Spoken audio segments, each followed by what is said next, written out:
Magandang hapon! Kumusta po? Narito po ulit ang update natin para sa lagay ng ating panahon.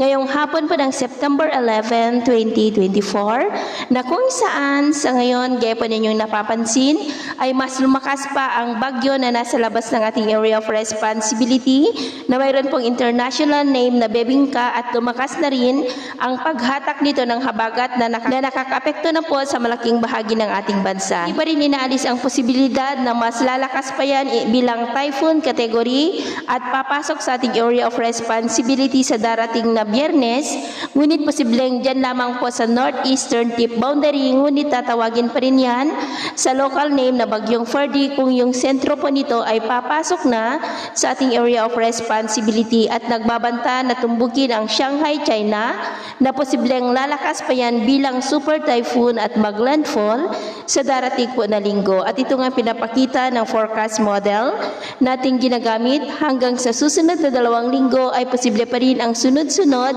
na pagkakabuo ng mga banta ng sama ng panahon sa silangan at maging po sa kanluran ng ating bansa. At sa lagay ng ating panahon, ngayong hapon po dahil sa lumalakas ng habagat ay maulap ang kalangitan with isolated light rains sa may Ilocos region, Cordillera, ilang bahagi ng Cagayan Valley, Central Luzon, Metro Manila, Calabarzon, Bicol Region, Mimaropa, Western Visayas, Central Visayas, ilang bahagi ng Eastern Visayas, Zamboanga Peninsula, Northern Mindanao, Caraga, Davao Region at Sorsogon na posibleng magtuloy-tuloy ang mga isolated light to heavy rains sa ilang bahagi po ng ating bansa hanggang mamayang gabi at posibleng malalakas na ulan sa ilang bahagi.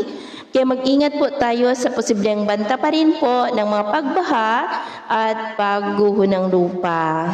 At sa atin naman pong mga baybayin, wala naman po tayong nakataas na namang gale warning signals, pero ba yung pag-iingat lamang po kung papalaot tayo para mas makaiwas sa mga sakunang pangkaragatan. So ito lang latest update natin sa araw na ito. At ako po muli si James na nagsasabing, sa kahit anong pagsubok po na darating sa ating buhay, huwag na huwag po tayong mawawalan ng pag-asa. Thank you and God bless.